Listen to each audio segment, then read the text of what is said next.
जय हिंद दोस्तों, स्वागत है हमारे YouTube channel online study centre पर। आज हम पवन के बारे में अध्ययन करेंगे। देखिए, पवन होती क्या है। गतिशील वायु को ही हम पवन कहते हैं। पवन कई प्रकार के होते हैं, जैसे व्यापारिक पवन, पश्चिमा पवन, पूर्वा पवन। देखिए, इन सभी के बारे में आज हम अध्ययन करेंगे। व्यापारिक पवन कहाँ से कहाँ तक चलती है, पश्चिमा पवन कहाँ से कहाँ तक चलती है, इसकी उत्पत्ति कहाँ पर होती है, और पूर्वा पवन कहाँ से कहाँ तक चलती है, इसकी उत्पत्ति कहाँ पर होती है। आज हम सभी के बारे में अध्ययन करेंगे। देखिए, हमारा गुरु ये जो हम डॉटर किए हैं, ये हमारा विषुवत रेखा, ये हमारा 0 अक्षांश है, विषुवत रेखा है।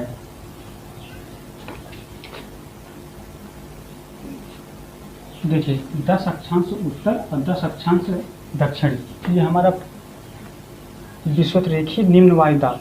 जैसे 30 से 35 अक्षांश उत्तरी गोलार्ध में, उपोष्ण उच्च वायुदाब अर्थात हाई प्रेशर, और ठीक उसी के ऊपर 60 से 65 अक्षांश पर उपध्रुवी उच्च और उपध्रुवी निम्न वायुदाब लो प्रेशर। उसके बाद आता है 90 अक्षांश अर्थात 80 और 90 के बीच में हाई प्रेशर, यानी कि ध्रुवी उच्च वायुदाब हाई प्रेशर।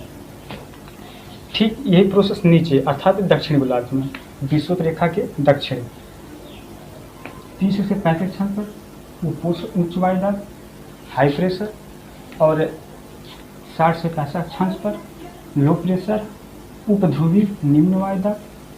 80 और 90 अक्षांश के बीच में या मध्य में ध्रुवी उच्च वायुदाब हाई प्रेशर। देखिए, हालांकि वायुदाब पेटी के बारे में हमने पिछले वीडियो में बता चुका है, हमने उसका लिंक जो होता है एजुकेशन में दे चुके हैं। हालांकि आप लोग उसे जाकर वहाँ पर देख लीजिए, उसके देखने के बाद ही आप लोगों को इस वीडियो समझ में आएगा। देखिए, क्या होता है कि हवाएं उच्च वायुदाब से निम्न वायुदाब की ओर, उच्च वायुदाब से निम्न वायुदाब की ओर चलती हैं। पहले आप इसे याद कर लीजिए कि विषुवत रेखी निम्न वायुदाब, उसके ऊपर उपोष्ण उच्च वायुदाब, उसके बाद उपध्रुवी निम्न वायुदाब, उसके ऊपर ध्रुवी उच्च वायुदाब यानी हाई प्रेशर। देखिए, क्या होता है कि उत्तरी गोलार्ध में 30 से 35 अक्षांश के बीच ऊपर या उपोष्ण यानी कि उपोष्ण उच्च वायुदाब है। उपोष्ण उच्च वायुदाब हाई प्रेशर है, तो पौने हाई प्रेशर। उच्च वायुदाब से निम्न वायुदाब ये लो प्रेशर, ये लो प्रेशर विषुवत रेखी लो प्रेशर है। हवाएं उच्च वायुदाब से निम्न वायुदाब की ओर चलती हैं। जब उष्ण उच्च वायुदाब से पौने विषुवत रेखी निम्न वायुदाब की ओर चलती हैं, तो उन्हें हम व्यापारिक पवन कहते हैं। फेरल के नियम के अनुसार क्या होता है कि उत्तरी गोलार्ध में व्यापारिक पवन अपने या पवने अपने दाहिनी ओर, और दक्षिण गोलार्ध में पवने बाईं ओर मुड़ जाती हैं। देखिए, ये फेस के ऊपर डिपेंड करता है कि किस दिशा में चलती हैं। देखिए, इसका फेस नीचे है, इस प्रकार नीचे है, तो यह जो होता है अपने जो होता है दाहिनी ओर मुड़ जाएंगे। अर्थात जो होता है कि उस उच्च वायुदाब से ये विषुवत रेखी निम्न वायुदाब की ओर चलेंगे।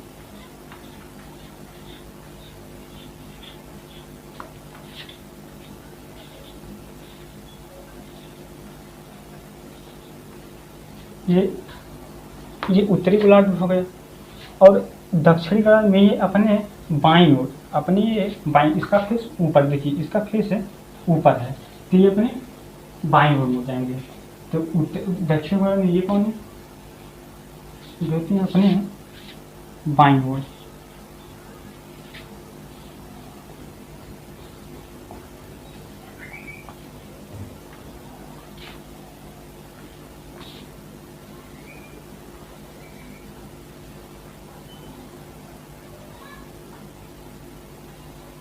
ये अपनी बाईं ओर मुड़ जाती है।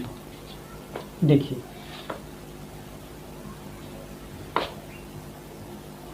ये जो होता है उत्तरी गोलार्ध में, ये पौने उत्तरी गोलार्ध में है, ये उत्तर और दक्षिण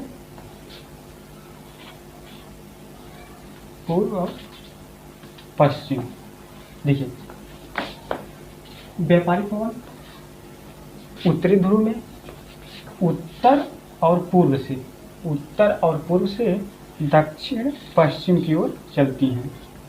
ये दक्षिण पश्चिम की ओर व्यापारिक पवन चलती है उत्तरी गोलार्ध में, और दक्षिणी गोलार्ध में ये पवनें क्या होता है कि ये पवनें जो होती हैं दक्षिण और पूर्व से उत्तर और पश्चिम की ओर चलती हैं। ये दक्षिणी गोलार्ध की पवनें हो गई और ये उत्तरी गोलार्ध की पवनें हो गई। दक्षिणी गोलार्ध में पवनें पूर्व और दक्षिण से उत्तर और पश्चिम की ओर, और उत्तरी गोलार्ध में पवनें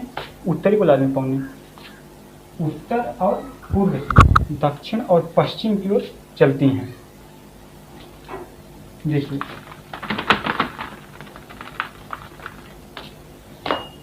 ये हमारा उच्च वायुदाब हाई प्रेशर हो गया। कुछ हवाएं नीचे आएंगी और कुछ हवाएं ऊपर जाएंगी।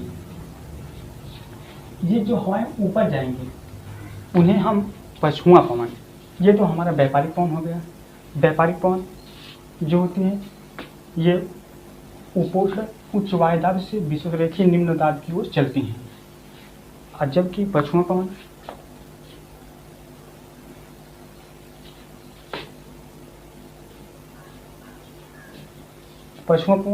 जो होती हैं ये जो है उपोष्ण उच्च वायुदाब से उपध्रुवी निम्न वायुदाब अर्थात लो प्रेशर की ओर चलती हैं। देखिए, इसका फेस ऊपर है, अर्थात इसके दाहिनी ओर इधर होगा। तो ये जो होता है ये पवनें इधर से इधर जाएंगी,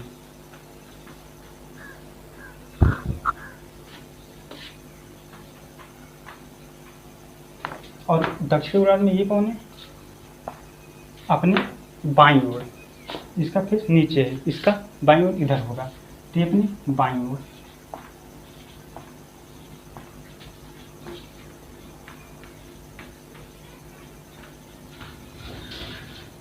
ये अपने बाईं ओर मुड़ गई। अब देखिए, पछुआ पवन उत्तरी गोलार्ध में ये जो होता है इधर दक्षिणी क्षेत्र, इधर पश्चिमी क्षेत्र, ये उत्तर, ये पूर्व। देखिए, उत्तरी गोलार्ध में पछुआ पवन दक्षिण और पश्चिम से उत्तर और पूर्व की दिशा में चलेंगे। इसे इस प्रकार देख लीजिए, उत्तर, पूर्व, दक्षिण, पश्चिम। पछुआ पवन उत्तरी गोलार्ध में दक्षिण और पश्चिम से उत्तर और पूर्व की ओर चलेंगी,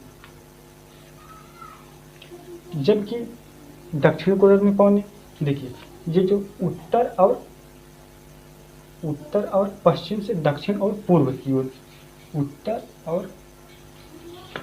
और पश्चिम से, देखिए उत्तर और पश्चिम से ये दक्षिण और पूर्व की दिशा में चलेंगे। हालांकि हमारा पछुआपन, देखिए पछुआपन क्या होता है कि उत्तरी गोलार्ध में ये उपोष्ण उच्च वायुदाब से उपध्रुवी निम्न वायुदाब की ओर चलता है। इस क्षेत्र में पेड़ पौधे, वनस्पतियाँ और जो होते हैं कि मकान आदि अत्यधिक मात्रा में पाए जाते हैं, जबकि दक्षिणी गोलार्ध में 80.9% जल पाया जाता है। यहाँ पर पेड़ पौधे, घर या भवन नहीं पाए जाते हैं, इसलिए पछुआ पवन को हम दक्षिणी गोलार्ध में निम्न नामों से जानते हैं। जैसे जब ये पछुआ पवन 40 अक्षांश पर, देखिए जब ये 40 अक्षांश अर्थात मान लीजिए यहाँ पर जब ये 40 अक्षांश पर पहुँचता है, 40 अक्षांश पर पहुँचता है तो इसे गर्जता चलीसा कहा जाता है। और जब यह है 50 अक्षांश पर पहुँचता है तो इसे प्रचंड 50 या भयंकर 50 कहा जाता है। जब यह 60 अक्षांश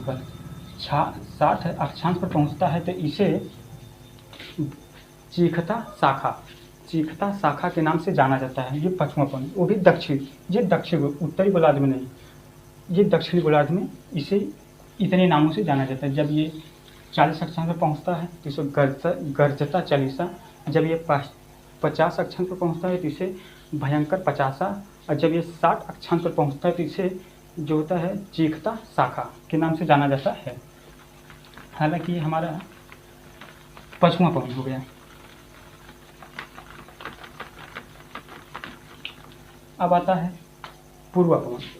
पूर्वा पवन जो है ये जो ध्रुवी उच्च वायुदाब से उपध्रुवी निम्न वायुदाब की ओर चलता है।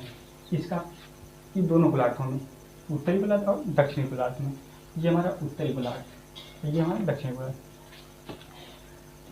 क्या होता है कि दक्षिणी गोलार्ध में इसका फेस ऊपर है, तो ये अपने बाईं ओर, ये अपने बाईं ओर मुड़ जाता है।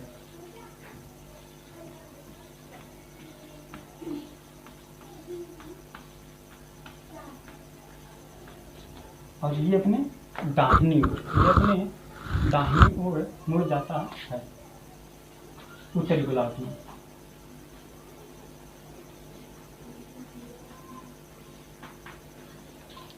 देखिए ध्रुवीय उच्च वायुदाब से हाई प्रेशर, ध्रुवीय उच्च वायुदाब से विषुवत रेखीय नहीं सॉरी उपध्रुवी निम्न वायुदाब लो प्रेशर की ओर ये पूर्वा पवन चलती है। वही प्रोसेस दक्षिण गोलार्ध में भी होता है। यह ध्रुवीय उच्च वायुदाब से उपध्रुवी निम्न वायुदाब की ओर लो प्रेशर की ओर चलती है। देखिए उत्तरी गोलार्ध में ये पवन, इसका दिशा निकाल लीजिए। ये उत्तर हो गया, ये पूर्व हो गया, ये दक्षिण हो गया, ये पश्चिम हो गया। पूर्व पवन उत्तरी गोलार्ध में उत्तर पूर्व से दक्षिण पश्चिम की ओर, दक्षिण पश्चिम की ओर चलती है।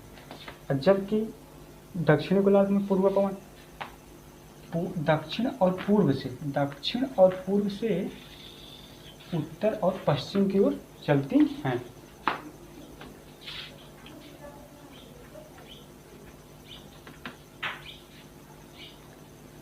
ये हमारा पूर्व पवन हो गया। देखिए इसे ऐसे आते हैं ना कि विषुवत रेखीय निम्न वायुदाब, उसके बाद उष्ण उच्च वायुदाब, उसके उपध्रुवी निम्न वायुदाब, उसके बाद है ध्रुवी उच्च वायुदाब। व्यापारिक पवन उष्ण उच्च वायुदाब से विषुवत रेखीय निम्न वायुदाब की ओर दोनों गोलार्ध में 30 और 35 अक्षांश के बीच में से चलती है, और जो होता है 30 और 35 अक्षांश से चलती है। यह उष्ण उच्च वायुदाब से विषुवत रेखीय निम्न वायुदाब की ओर चलती है। उत्तरी गोलार्ध में अपने दाहिनी ओर और दक्षिण गोलार्ध में अपने बाईं ओर मुड़ जाती हैं। और जबकि पश्चिमा पवन जो होता है यह उष्ण उच्च वायुदाब से उपध्रुवी निम्न वायुदाब हाई प्रेशर से लो प्रेशर की ओर चलता है। यह जो है उत्तरी गोलार्ध में दक्षिण और पश्चिम से उत्तर और पश्चिम की ओर चलता है उत्तरी गोलार्ध में। उसके बाद आता है हमारा पूर्व पवन, यह जो है ध्रुवी उच्च वायुदाब से उपध्रुवी निम्न वायुदाब की ओर चलता है। निम्न वायुदाब की चलता है, यह उत्तर और पूर्व से दक्षिण और पश्चिम की दिशा में चलता है। वही प्रोसेस नीचे होता है, यानी कि दक्षिण गोलार्ध में होता है। व्यापारी पवन जो होती हैं जो है दक्षिण और पूर्व से उत्तर और पश्चिम की ओर चलती हैं। फिर पश्चिमा पवन जो होती हैं वह जो है उत्तर और पश्चिम से दक्षिण और पूर्व की ओर चलती हैं। पूर्व पवन वहीं पर दक्षिण और पूर्व से उत्तर और पश्चिम की ओर चलती हैं। इस प्रकार हमने पवनों के बारे में अध्ययन किया। जय हिंद दोस्तों, मिलेंगे अगले वीडियो में, तब तक के लिए जय हिंद।